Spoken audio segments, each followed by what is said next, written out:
I saw a meme recently by like one of those like LA punk scene meme people. I forget which one it was, but it said how to fight at a punk show, and then it was like step 1, don't fight at a punk show. Step 2, and then it was like if you have to fight, try to take it away from the venue because that means venues get shut down, but don't take it into the neighborhood because that means cops are going to be called. And then step 3, it says never record a fight.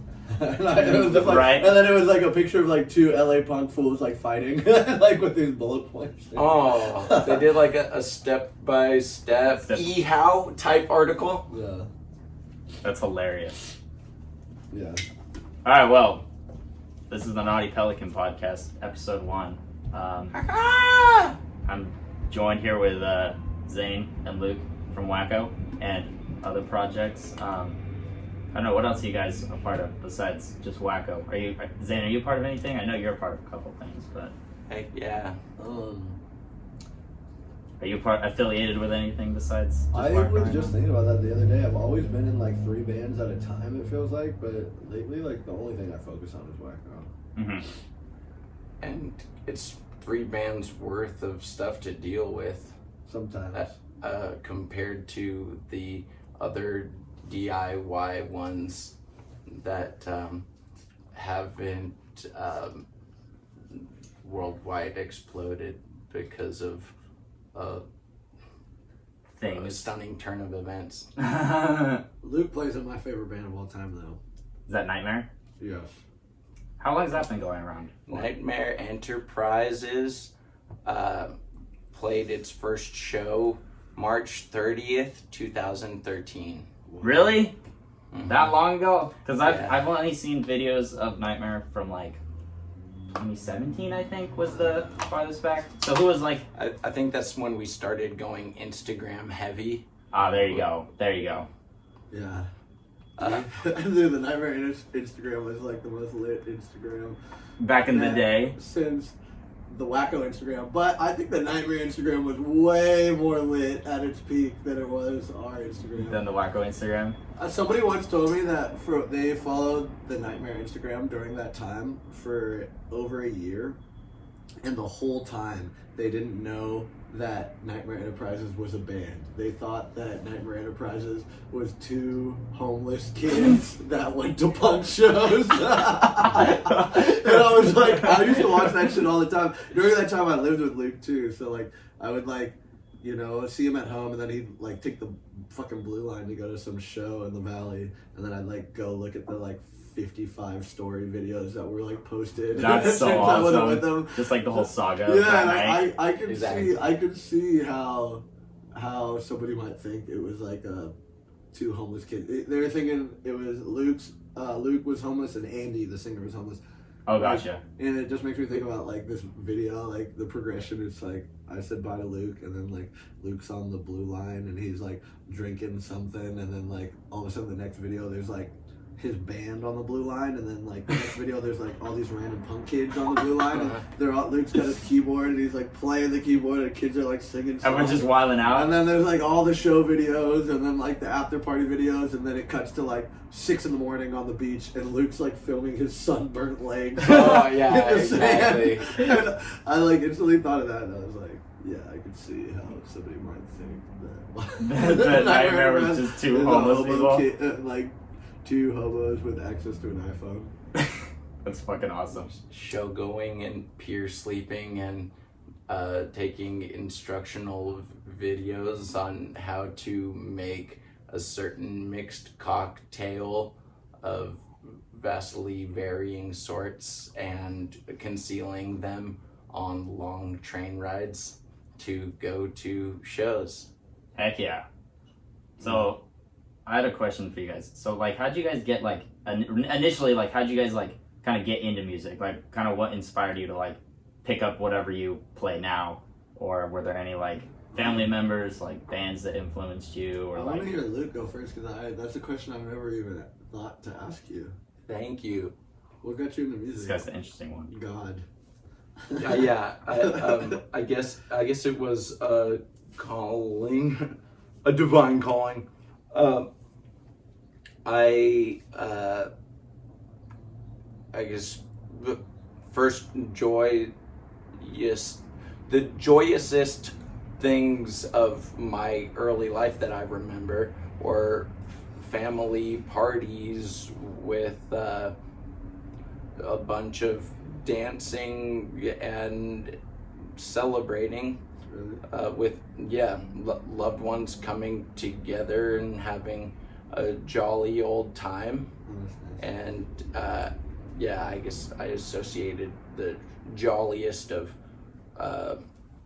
early memories being around family, rocking around the Christmas tree, or doing the hora around the Hanukkah candles. Totally.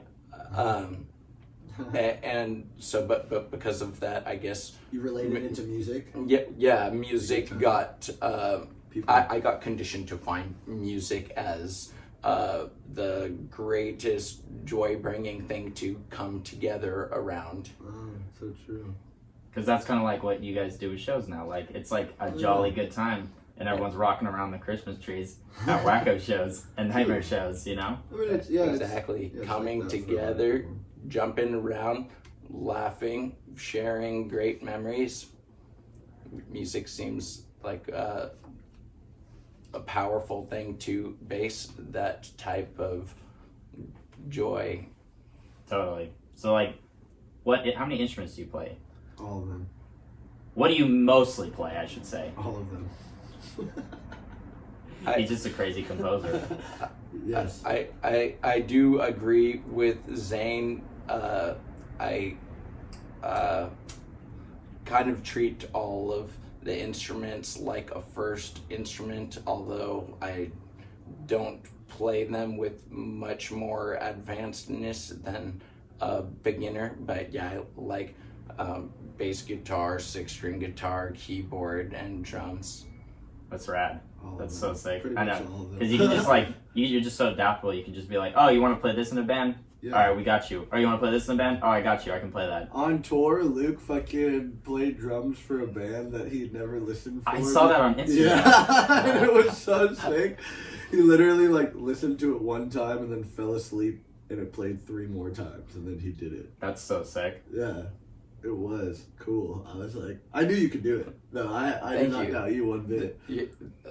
Thank you for vouching for me and Yeah, I was like, Luke's got. recommending Yeah, that. I was like, Getting you that gig. well, because the kid exactly. who asked us to do it asked if Druzy could do it, our drummer. Mm.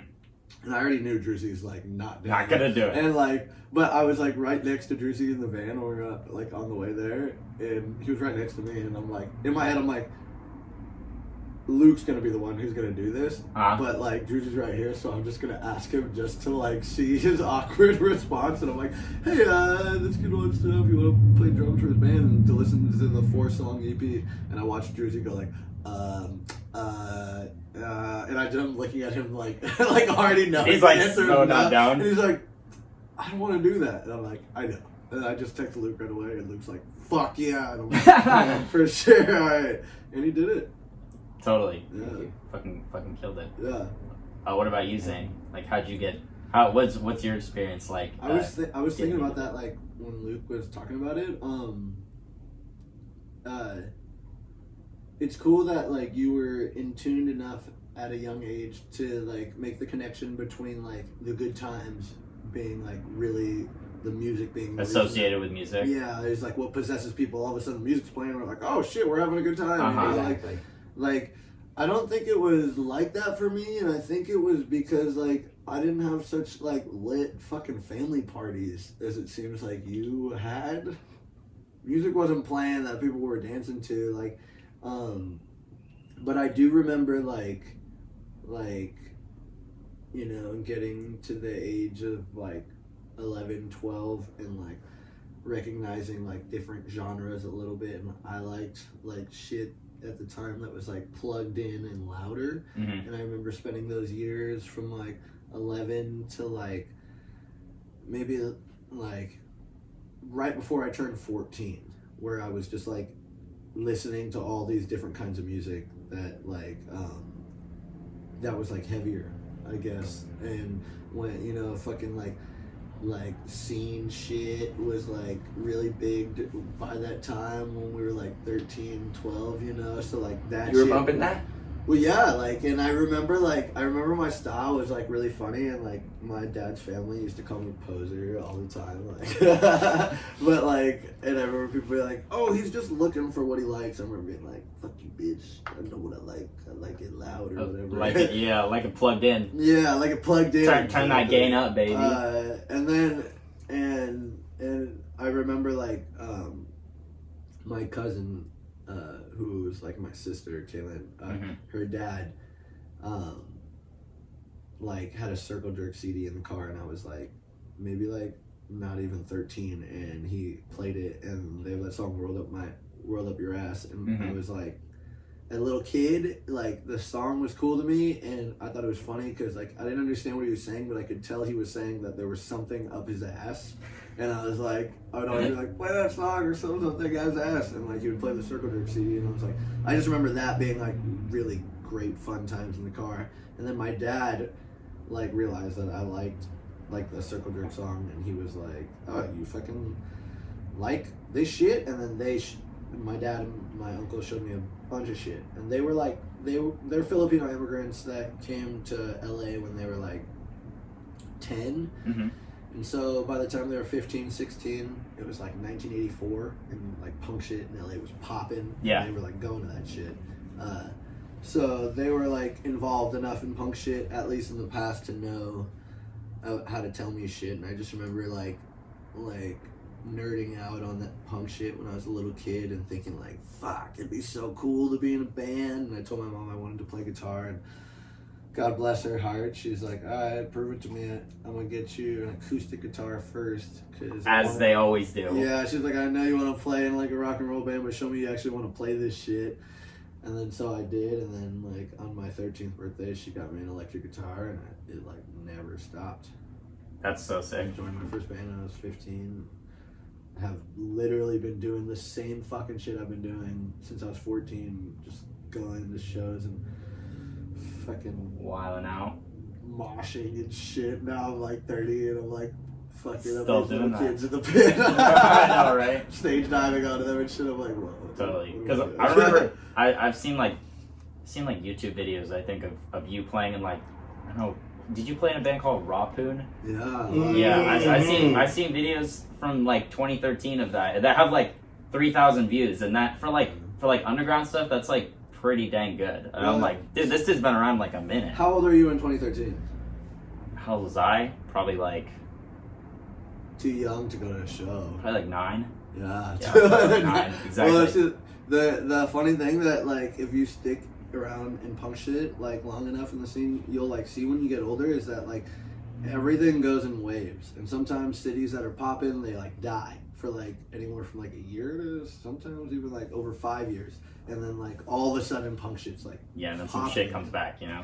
From my perspective, at least, like at least out in like Orange County, Long Beach area, like shit was dead for a while. And Luke was smart enough to go follow where the kids were at who were like in like certain parts of LA. But like, you know, punk shit's always around or whatever, but like, I mean, look at it now. Now you can have a show like what Dead City does, and like fucking 3,000 people will show up to a show. You know, it's not always like that. And We're just in one of those like periods where yeah, people are just hungry for this it. is a big one. There's a couple reasons for it, but what I was trying to say is like, you know, during like Rapoon times, like the scene was pretty popping during those times. You know, Rapoon played. We snuck onto a show at the Smell, like when we first started, and then like after that, like we never booked a show. Like every weekend, we were just getting hit up for shows, and there's people were having shows where people were moshing like everywhere. Definitely. And I remember after that, like it kind of died down, at least in the areas I was used to, or at least with the people that were hitting me up for shows or whatever. Like all of a sudden, still playing shows, but they're not lit. Like nobody's jumping off of anything on top of somebody definitely else, no stage diving or anything like that. But here we are again in 2021, and you know, like punk shows are making it on the news and shit. You know? Definitely, it's pretty crazy. Do you think it's popping right now because of like the year-long like pandemic thing? Everyone's stuck inside. Because I think after Now that I'm thinking about it, I think at the end of like 2019, when you guys were doing your like Denny stuff and all that, when all that stuff was happening, people were like, it was shows and stuff were like starting to get big. Like everything was starting to build, but then the pandemic hit, and then everything just went boop and put a cork on it. And then now finally, like, I don't know, like 6 or 7 months ago, everything was just kind of like blown off again, and everyone was like, yes, we're outside, let's fucking go, let's go to a bunch of shows. Do you think that's sure like has had an impact? I think a big impact, you know, Totally. like, Reduced everybody's show going tolerance. and then like everybody's so hungry, you know, like Definitely, everyone's hungry. you know, like for sure. And there's other things, you know, too, like we're in another climate of like, there's always been a Angriness. yeah, there's always been a reason to be angry, but like technology and the spread of information just gets gnarlier and gnarlier and faster like every year. Definitely. We've just hit another wave of That shit. and it's probably no coincidence that it coincides with another wave of huge punk fucking shit happening. Definitely.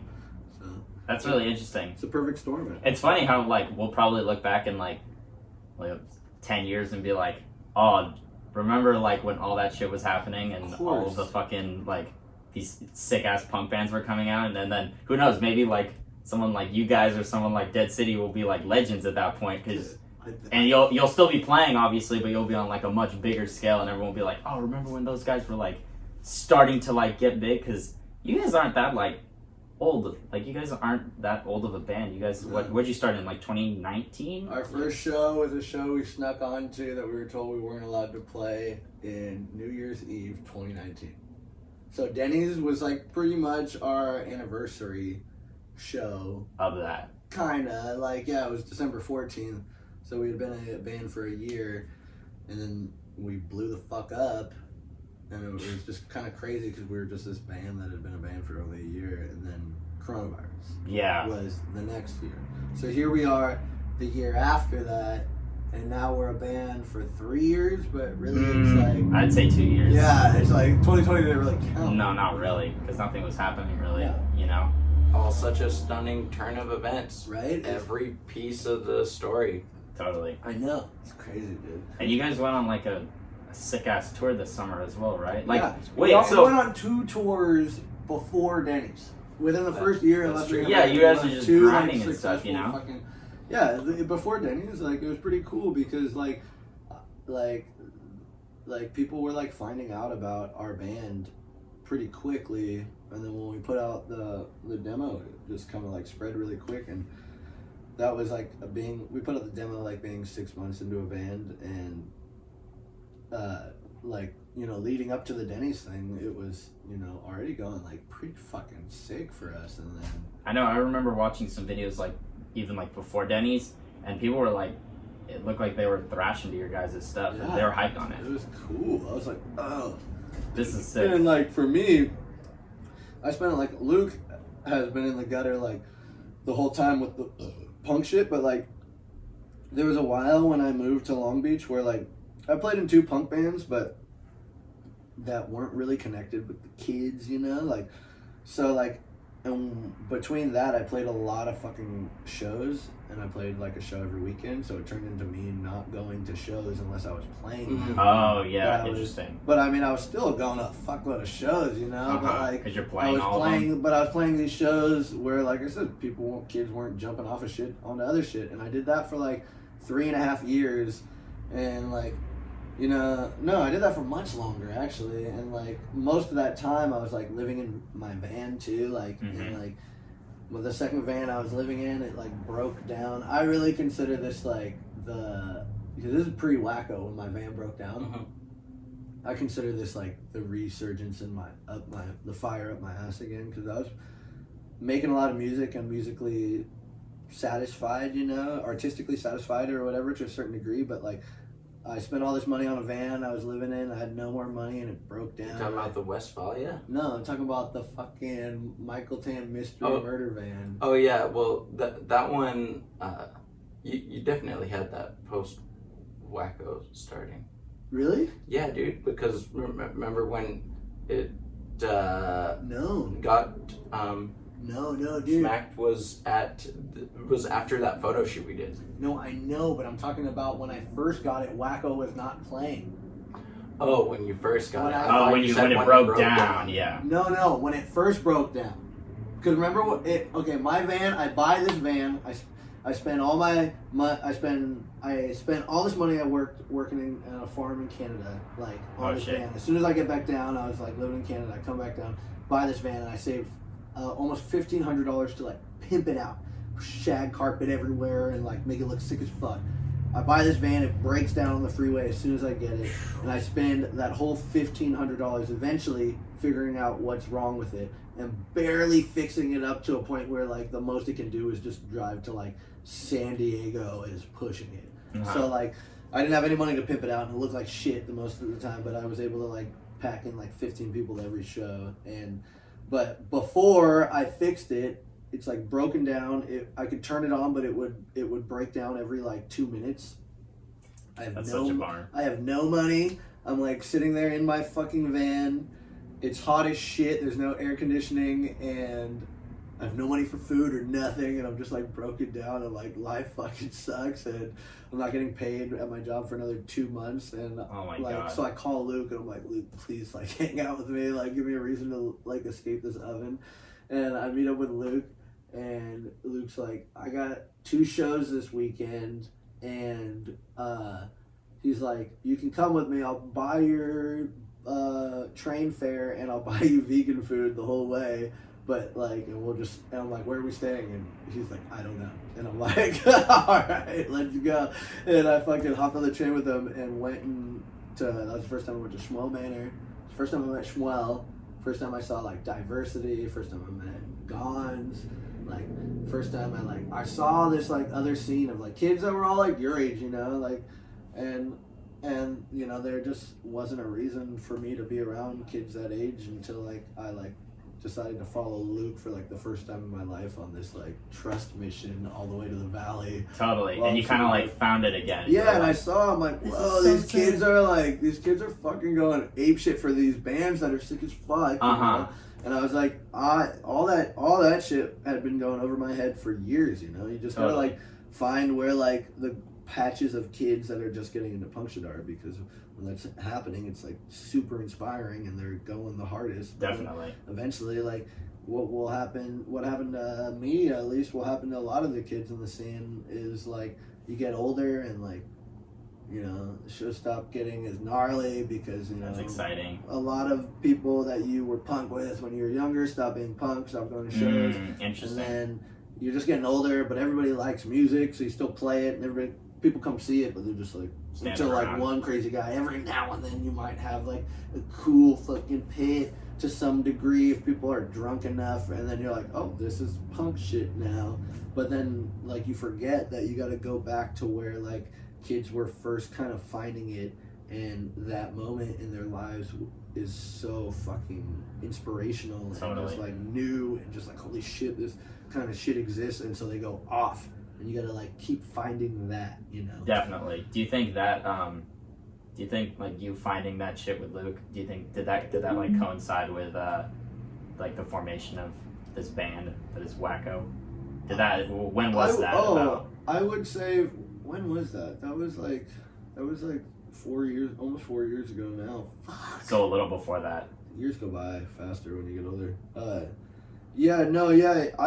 would for sure say so. I was already trying to like get like this idea of this kind of band.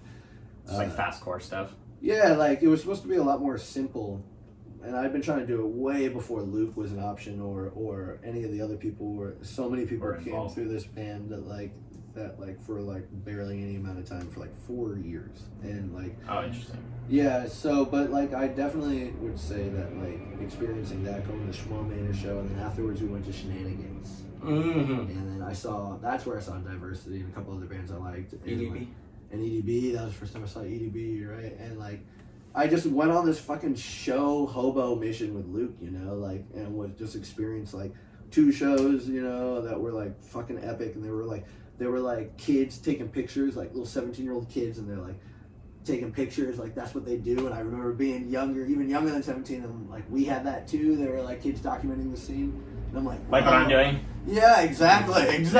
But you know, even to a point where it's like younger, you know, 18, you know, even like younger kids. I forget that one kid's name, but I just remember his pictures were cool, and he has some pictures of that show at Shenanigans. You know, it's just like there's kids like still doing this shit. Like nobody's even really telling them to do it. Everyone's just like unintentionally passing the torch to other people. Exactly. You know? And I experienced that. I'm like, fuck yeah. And then so by the time Wacko started, for sure all these kids, like, you know, Nightmare is like the sickest band ever, and anybody that's seen them properly knows that, you know. So like, you know, by the time me and Luke linked up with Wacko and then played it, it was like people were already aware before of what you were doing. Yeah, even before we released music, like, because like I said, we were a band for like 6 months before we released the demo. Like, people were like, oh yeah, they're in a band. We were playing a couple of shows, and people were waiting for the demo to come out and thinking that it was gonna be like cool punk shit. And then I just remember people being like, "Wow,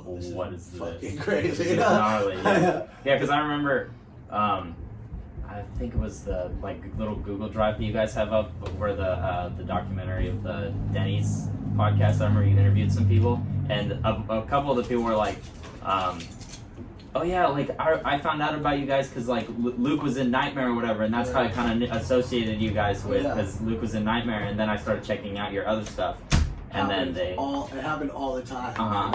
Luke honestly is the reason actually. He's the celebrity. He's the reason that like it was so. You guys easy gained traction. It was so easy for us. You know? Interesting. Not the sole one though, however.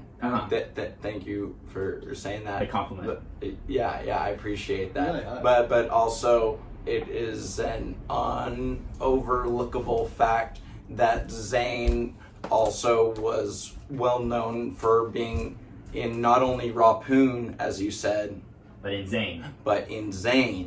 And Bridge. I don't know Bridge. Bridge was a grind violence band that Zaine shared with the great vocalist Lindsay Scott, who has such screaming power that it, like, in all these Zaine videos, when she's up front and she's just, singing like, along, you hear it way more than any voices through a microphone. Yeah, exactly. I told you, I have a quiet voice. Lindsay has a loud voice. But you know what? Lindsay is soft-spoken. Exactly. And then it's a thing of mannerisms. And then, shit, she's loud. Definitely. She's loud in general. No, that's what I'm saying. She's soft-spoken, but like sometimes. But she's got that power. Well, exactly. Like it'll slip out sometimes, like not in a show setting, like just at Universal Studios. We're like hanging out. She's like, "Oh yeah, shut the fuck up!" And I was like, came out of nowhere.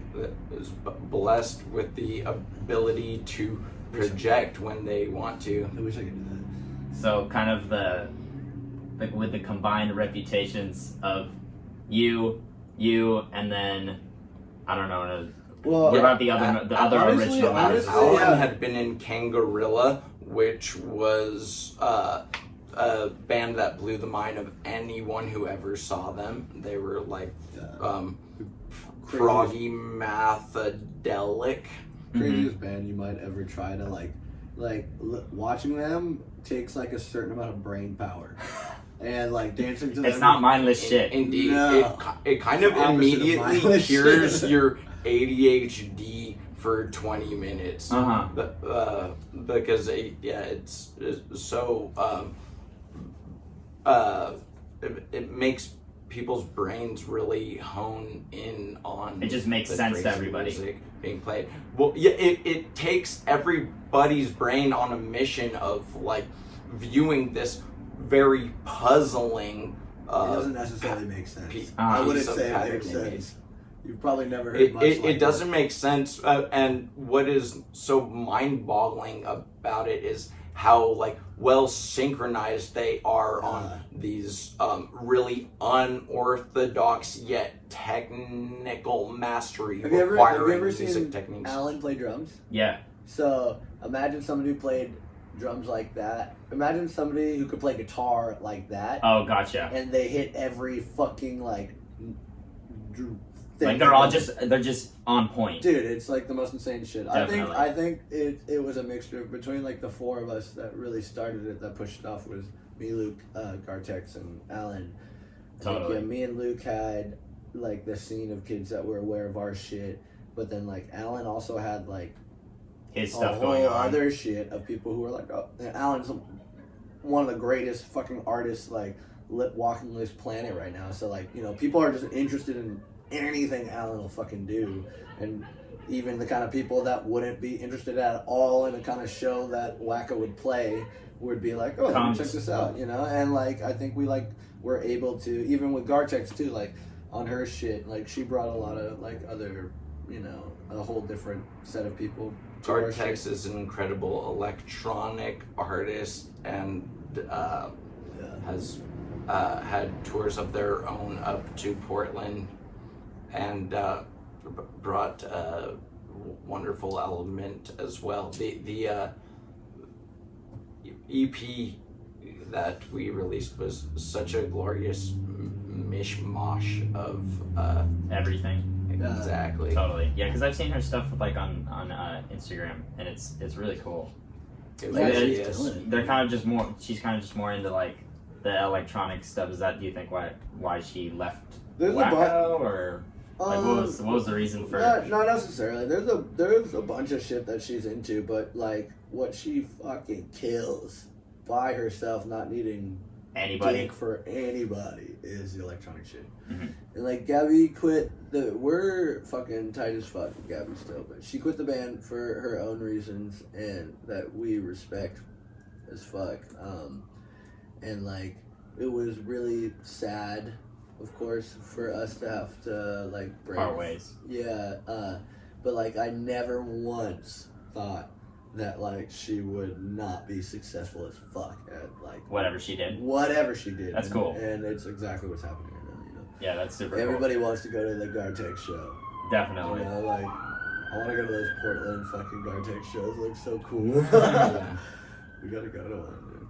So, how did Matt and Druzy like come into the picture? Like, cause they were pretty close together in terms of like when they joined the band, and True. what was kind of the story like behind them joining the band? And Well, the two blows that the two, you know, hardest things that like I feel like we ever had to deal with was losing Gartex, and then coronavirus happened, and Gartex and Alan. and then Alan was still in the band. We played a lot of shows for a while, and then coronavirus happened, and then Alan had to quit for his own reasons as well. And we're still fucking tight as fuck with Alan too. We should call Alan after this, I think. I would love to. And so Alan quit at a time when like bands couldn't do anything, you know? Mhm, Like, yeah, so we were like, the only thing bands could really do is put out music, but we couldn't even do that. And so it just kind of put us on hold for a while. And eventually, like, you know, we still hang out with Alan, and Alan's like, you know, I can't, I don't have enough mental space with shit he's doing to be involved in Wacko right now. But he was like, I don't want it to fuck you guys up, so find another drummer for the time being, and eventually, like, you know, like, I'll be involved in some way, like, you know, it doesn't even have to be drums or whatever is what he told us. So we found Druzy, who made perfect fucking sense to us, and is just like already a close homie who also lives within the 1 mile radius. Like, we all live within like 1 mile of each other. of this very house. Yeah, it's pretty rad, but it's pretty ridiculous of how hard it is to still meet up sometimes. But Definitely. so Druzy got in the band, and then our homie Hector was in the band for a little bit. Like, we did like a live stream. Hector was in the band when that Dead City show that first made the news happened, but we didn't get to play because cops shot it up first. Were you guys slated to be last? We were slated to be somewhere, but because of certain circumstances and how chaotic it was, like, we just weren't prepared, and I eventually gave up on even trying to play because it was so chaotic. I just wanted to make sure that I could stay close to the people I knew, you know? Yeah, you just wanted to be okay. But so Hector didn't get to play that show with us, but then Hector had to move up to the mountains. Where Hector lives in Yosemite now. He's like a total mountain man. Oh, that's sick. Fuck, dude. He did play Volcom with us. Oh, he did play Volcom. He played our yeah. first show. You're right. Yeah, so Hector did play a show with us, and then Hector had to leave right at a time when Matt was our homie who just moved back into town, and Matt's an amazing fucking guitar player, and He's we were really like, hey, you wanna fucking play guitar for us? For our crazy band. And it's sick. Matt lives in his truck, and he doesn't have a job, so like It makes perfect sense. we have the next fucking 5 years at least of his life. We were well aware of Matt's skill through his work that we witnessed in his great punk band founded by the late great Derek Burns.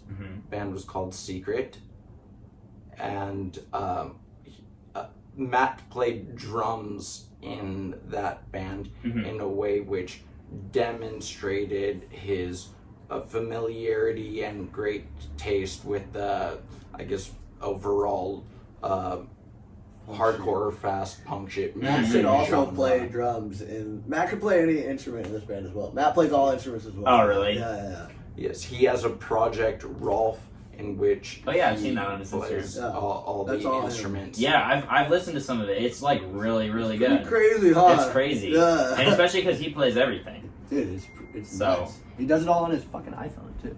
Is that yours, Luke? What, phone? No, this is mine. So good. A water bottle. You got it. So like kind of going back to that like tour that you guys had this summer, like where was that? Like where, like how did that like come to fruition? And then like where did you play? Who did you play with? And We then, have a lot of friends all the way up to Canada. so like who'd you guys, what were some of the highlights, I should say? Well, One of the myths, It was, one of it was some myths. all a blast and extremely hard to say wholeheartedly one show was better than another. We really liked Portland, where we played in an abandoned factory under some freeway bridges with at a show that had post-apocalyptic underground rave vibes. Yeah. We played a wonderful skate park in Seattle called Marginal Way, with a bunch of cool bands. One, Zordstrom, that had a singer who was a skater who helped build the park.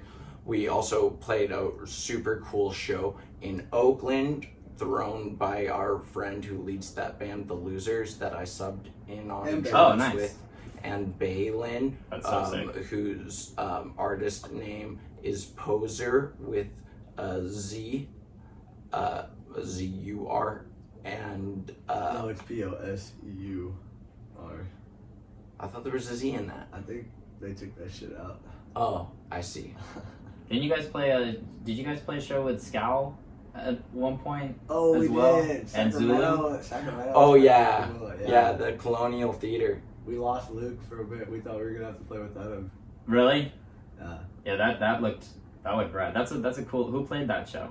Zulu. Zulu, Scowl, and you guys? Nah, dude, so many bands. Who else played? Oh, Sissy Fit played, and fuck, dude. There was like I felt like an all day fucking thing. There was a lot of bands that played. I don't know. Totally. And those are the ones I remember: Zulu, Sissy Fit, and Scowl. Yeah, because I remember watching the stuff from Portland, and I was like, how are there so many kids there? How are there so many kids at a show in Portland? Well, Portland. Does everyone know who you are there? Oh yeah, Portland is like. They get down? Well, We've been there 2 times, and you used Both to, times were- but both times were the we, best ones. yeah, indeed. And now 3 times. There was this wonderful house venue there called Core House, which was very much at the core of the wonderfully spirited DIY Portland scene, and the grand matriarch of that place was Kyron, who we were very, very close with. And I think that helped our relationship with Portland be a deep, lasting one. Oh, gotcha. Yeah. That's cool. That's really cool. But that one was just kind of unbelievable. It was. Both times we played it at Core House, which is like tiny, but by the second one, it was just like the house was overflowed. There was just as many people outside because they couldn't get inside, and like because it was kitchen, like maybe even smaller than this one. Yeah, it was it was like a room smaller than this one, and just like people, if you're crowd surfing, like you're like you can't even fall into the crowd because it's just like you can't even mosh. It's just like waves of bodies like flying like all over the room and shit. Yeah, that definitely is like the reason why Kyron and Core House. Totally. So, I don't know what we've been talking about, just kind of everything, but there were some like fan questions that I got from the Instagram or whatever. Right. So if you want, I'm gonna ask you guys some of these fan questions Thank that you. we got up here. Real quick, can I ask you one, please? Yeah, go ahead. How did you get into loving music? How did I get into loving music? That's kind of a loaded question. Let's see. So, my dad and my mom listened to a lot of music. And so, let's see, when I was probably like third grade, I got an iPhone for the first time, and I had Pandora on it. So I had the little Pandora app, and on that Pandora app, my mom, I think, set me up with like a Talking Heads like station or something like cool. that. So it just played all that type of shit. So I started getting into all that stuff first, and like that's kind of what I was raised on. And then my dad showed me like Green Day, I think, when I was hella young too. So I started getting into like that Green Day stuff, which kind of led me to like Nirvana and all that stuff. And then when I started getting into like hard music was when my dad showed me System of a Down.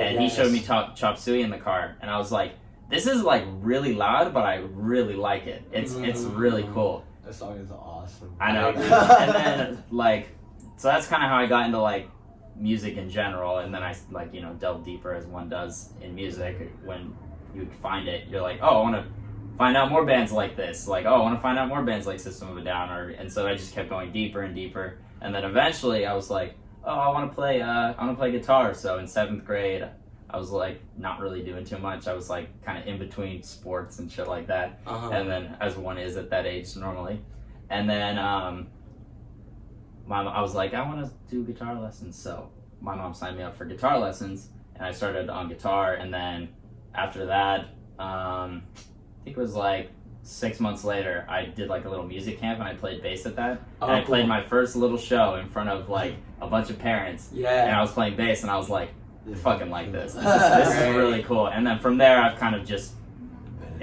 done more bass stuff, and like. Are you in a band? I've been in a few bands. I just kind of left the band that I was in recently, and so I started kind of doing this more like documentation type shit or whatever.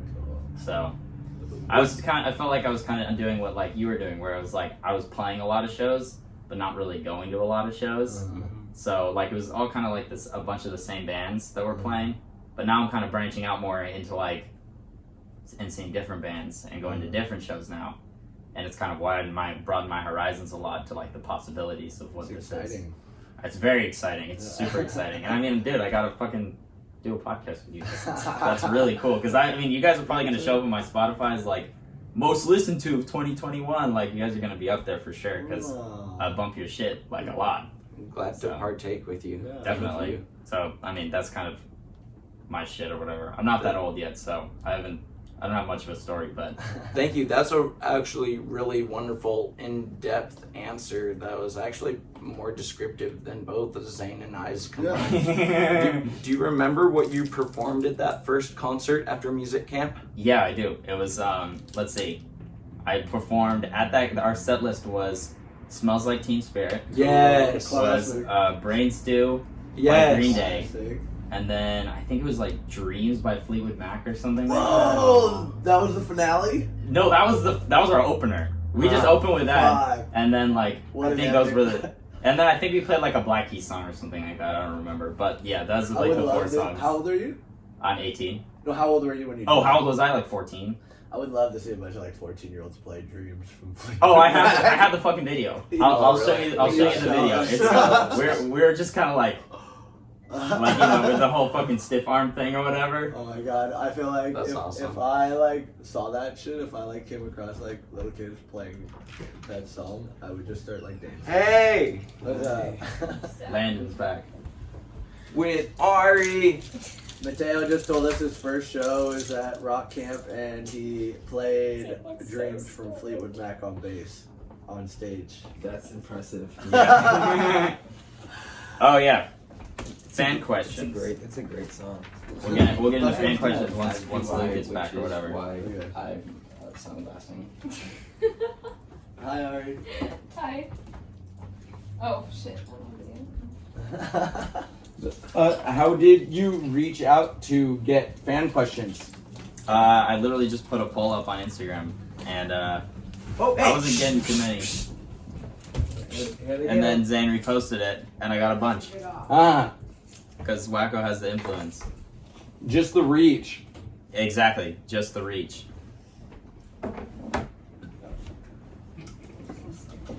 I see. That was kind of funny to see. But I'm interested to hear which ones They are. you chose. Yeah, I mean, pretty much all of them, except for a couple, because I was like, can't have too many stupid ones, you know. I want to hear some of the stupid ones. Oh well, we'll start off with a stupid one. Someone asked Splunkadink? Question mark. Do you Oh yeah, splunkadink? yeah, definitely. I'm pretty sure that means Do we spark a sacrament stick. Do we splink a doink? I don't know. Do you? Is that what it says? That's what it said. Splunkadink. Oh, fuck yeah. If you got a doink, we'll splink it. All right, you hear that? Wacko will sploink your doink. And then, when's the new album coming out? New music? Question mark. No promises, but we are sweating about it. Yeah. And by sweating about it, I mean we have been hitting the workshop, pounding together some greatness, Some great to tunes. give you. Heck yeah. Yeah, Oh. album unknown, but New music soon. new music maybe as soon as next month. Who knows if this will be greatness that we give you, but we are putting in our efforts to make it the greatest we can in our wacky opinions to give to you. Hell yeah. All right. People were asking about demoralization vinyls. Oh, that's a great When? idea. Wait, the split Yeah, has demoralization on it. We already- They already exist. They already exist. Vinyls exist? They sold out, but we literally just today posted on our Instagram. The last post is pre-orders for the second pressing. It's a split with Crime Wave 5150, one of the greatest rock and roll gangsters that ever lived. Where will those vinyls be on sale? That's at Sweatband Records, and we'll probably get a couple of them in our hands. But to be honest, you gotta get that shit online probably. And last time it happened, I heard that people had to PayPal to get records, and I knew that there were a couple people that went to go buy records and were like, "Oh, I can't enter my card information," and then they sold out. And they just never got it. Oh, that's a bummer because they couldn't use PayPal. They couldn't use it, or they just Couldn't figure it out. download it, or think about it Mhm. enough of a priority, which I totally understand. But I think that might be the best way to do it, because the last time we did it, they sold pretty much solely online, and then we got like 18 records, and then split that pretty much between all the Wacko team, which now has a Traveling Riot name, and the band members. So like we didn't really sell any. And Luke still doesn't have his, but I have it in a drawer in a house that's not here, It's pink. and it's pink. But the new Really ones good are part. splattered, clear with splattered pink and blue on them. Cool. I didn't pick the color, but I just kind of was interesting. But yeah, those you can pre-order those. If you pre-order it now, you probably won't get it for another like 3 months. But Pre-orders available pre-orders are available, and as of today. we also have, besides that, I don't know if you forgot, Luke, but I told you this probably like damn near a year ago because that's when the talking about it started. But we also have we have a 45 coming out of the New Religion single with the noise track at the end, and on the other side is Cancer Crisis demo. Oh yeah, I saw that on Instagram. Cool. That's fucking Did cool. you know about that? I told Matt that the other day. He was like, "What?" And I was like, "Shit." That's hilarious. It does sound familiar to me. I'm glad to hear that it's an actual thing happening. Yeah, they're gonna be gold records. Oh, cool. Oh yeah, New Religion Gold New Records. Religion gold records. It's Wow. manifesting. This record will go gold. Yeah. It will go gold. It will sell 500,000 copies. It's got like like the artwork, gold crosses, Jesus covered in money, dude. We're fucking. Hell yeah. We're good. Like that poster. Oh yeah, New Religion poster over there. Let's go. So yeah, Wacko vinyls are available. They're available now. Oh, what's the creative process like for Wacko? How does Wacko write a song? Someone asked. This varies vastly. Every different song has a slightly different story of its creation. No two songs have been done in the same way.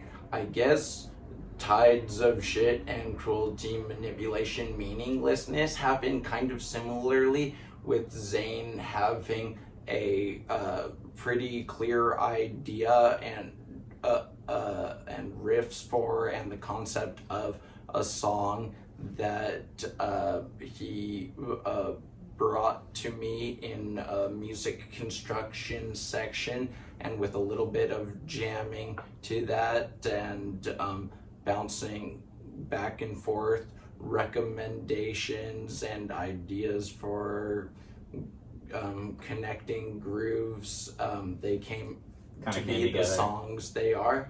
So Those are those good are the only songs. two that I guess happened that similarly, but also the other ones vastly vary.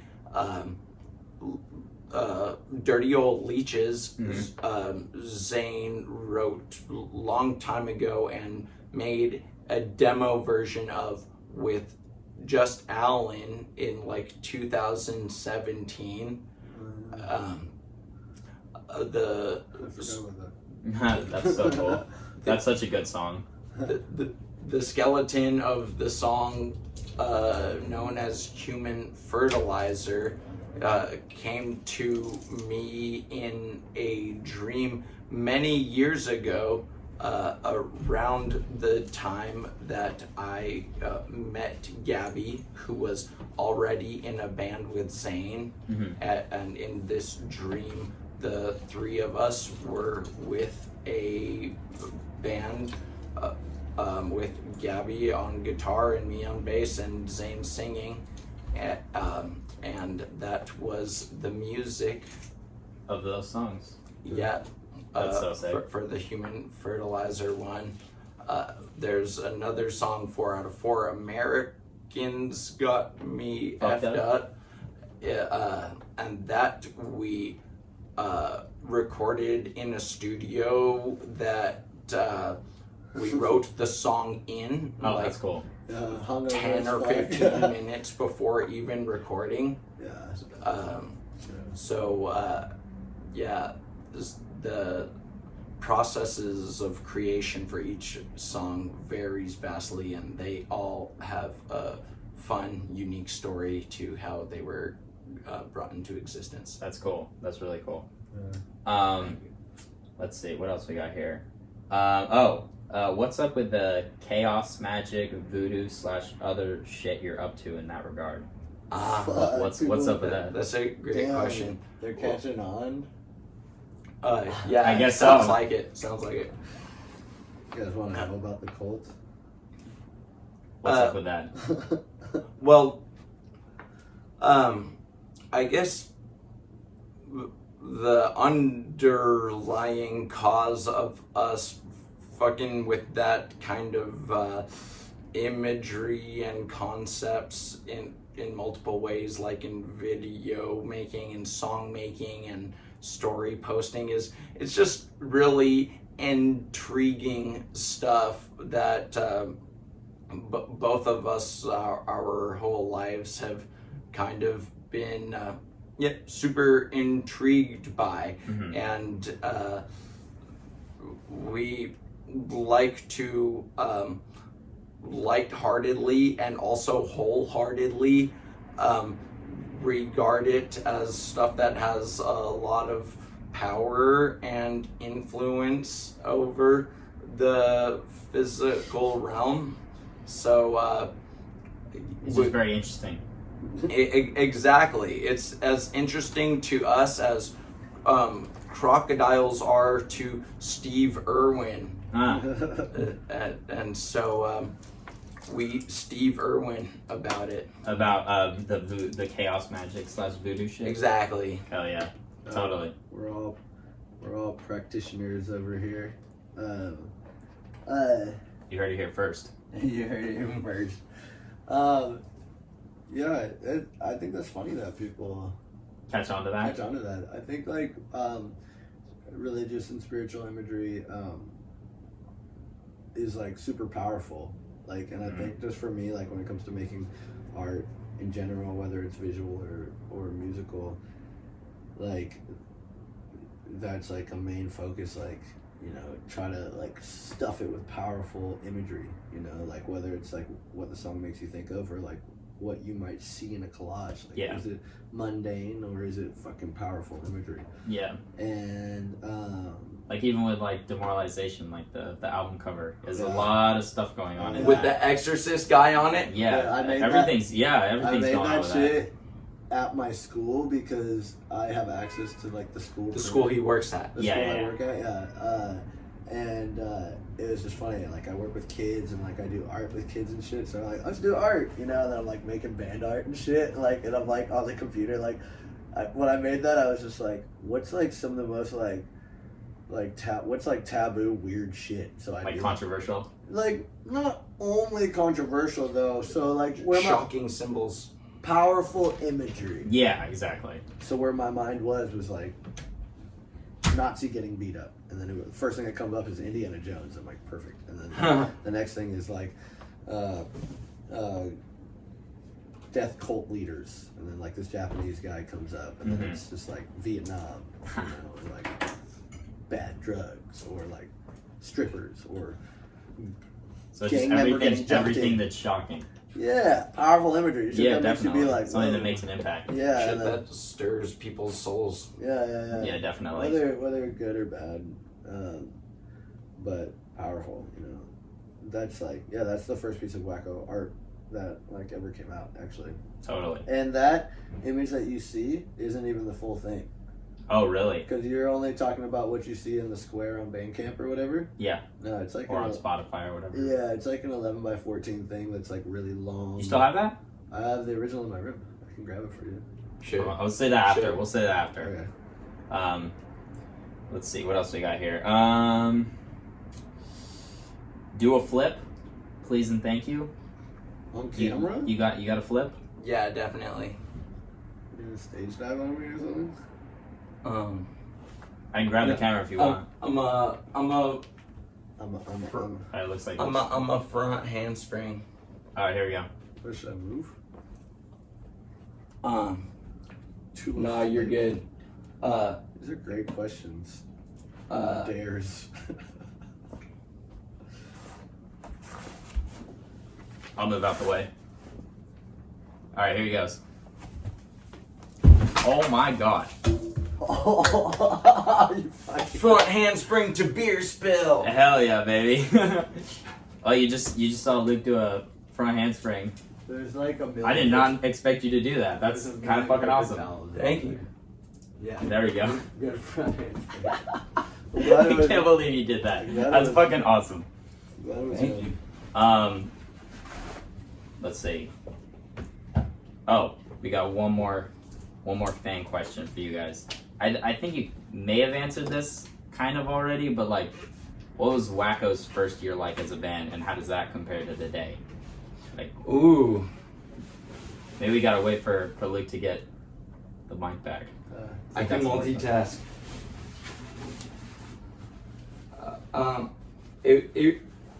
It was really exciting, experiencing like the blossoming of what we came to be. Although while being formed with like clear intention of what it was to be, it grew very much into its own thing that we couldn't have even predicted, and it became in many ways more beautiful than we could have ever even imagined. Mm-hmm. So like looking at it from like back when you started to like today, it's just there's so many like it's just so awesome to like look at that and see how far it's come. The process of going from conceptualization to actualization and post-actualization development is very a total freaking thrill. Totally. I think a lot of like our shows are like, we've definitely played some of the more gnarlier shows in the later years, but like it's not even really too much of a drastic difference between like the kind of shows that we were playing like when we first started. Really, like True. Like they're all pretty much lit except for a couple of them, and then some of them are like lit but there's a shitload of people or whatever. Some of them there's lit, they're like not so lit but there's a shitload of people. But I think it all just varies. Yeah, I mean, like we haven't really put out like a larger piece of work since we put out the demo like damn near fucking over 2 years ago. 2 years ago, yeah. So we've been just pretty much playing shows, but now like I don't know, like there's just like I guess more eyes. Kids are mad dogging for you guys. Yeah, we got like more haters than we ever had. Oh my god, I know, right? We have like police eyes on us, and we have fucking there's like celebrities that know about us, like Eric Andre fucking says we're his favorite band. That's insane. And like I don't know, there's just like a lot of like crazy opportunities kind of happening for us that I would have never thought that had happened. Could have happened. Let alone me playing like punk music or whatever. But that's like I guess the biggest difference. The shows are great. The kids are the same. I hope the kids stay the same. I hope like at least the vibe of our show stay the same. Totally. All right. Well, I think we've covered most of the shit. You guys have any final words? Oh yeah, I thought Zaine was gonna grab the original version of the collage poster to show you the extra 14 inches of. Sure, we'll do that. We'll do that after. We'll get a shot of it, and then we'll add it into the little end section of this what's thing your or whatever. Final words?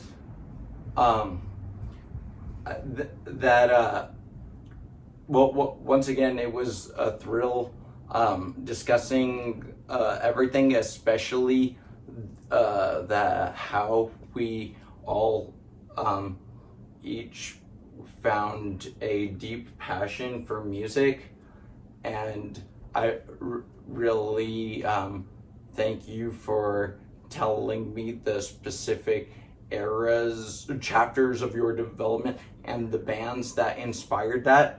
And I'm really grateful to Zaine for even mentioning that specific song that he found had him like more wired into the punk rock direction. And I feel like in celebration of that, we should play a little bit of World Up My Ass. All right. Play it on guitar. Yes. We're gonna get a little performance here. Here, we'll hold the mic up to it. You know how to play it? Yeah, a little bit. Alright, count me in. I'll sing it. Or you gotta sing it with me. So after the count of 3, we're gonna say I got the. Alright. 1, 2, 3. I Got the world on my ass and I'm gonna move fast. Till the first won't be the last. I got the world up my ass. Next part. Society, better be up. Take a bite. spit it out. Take their rules, rip them up, burn them down. Twisted mind, twisted brain. You know I'm going insane. I just tell them, get back when they tell me how to act. I got the world up my ass. You know I've got the world up my ass. Society, burn me up. Take a bite and spit it out. Take their rules, rip them up, tear them down. Wow. Oh yeah. That was Well, great. that's world of my ass, people. Thank you. Well, thank you for playing Alright. it for me, Luke. My pleasure. Thank you for playing it with me. Gosh dang. What a glorious vocal duo with acoustic guitar accompaniment version of that song. It's quite amazing. That's a thing we should do more of, playing the classics this way. All right, you know, in honor of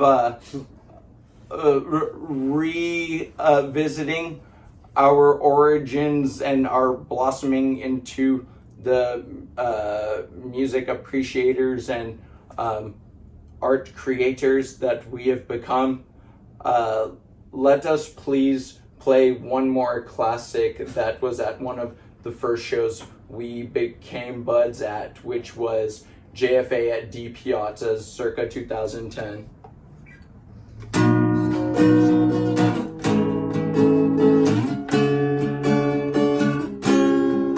Excuse the poor tuning. I don't know what song this is. Party, a party. No, you got it. I was singing the second verse. That was the first verse. 3, 4, Party on the sand. Bring your fan. 10 girls, macho fools, Fun or something. Fun. fun, Fun. added, people shouting, lots of fun, drugs and sun, fun. 1, 2, 3, 4. Big make it bong out, bong out, oh. Big make it bong out, bong out, oh. Big make it bong out, bong out, oh. Big make it bong out, bong out, oh. We're having fun. We're having fun. Wasting the sun, purple words and short hair. We're on nothing, we don't care. Big make it bong out.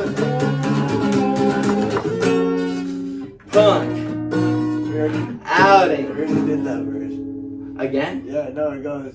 The hippies, they hate us. We take their checks. They beat us. Ah, they're still the dicks. Dick! Right? Is that what he says? Dick! Dicks. 1, 2, 3, 4. Big funky bong out. Big funky bong out. Big funky bong out. Big funky bong out. We're having the fun, wasted in the sun. Purple for the short hair. We're not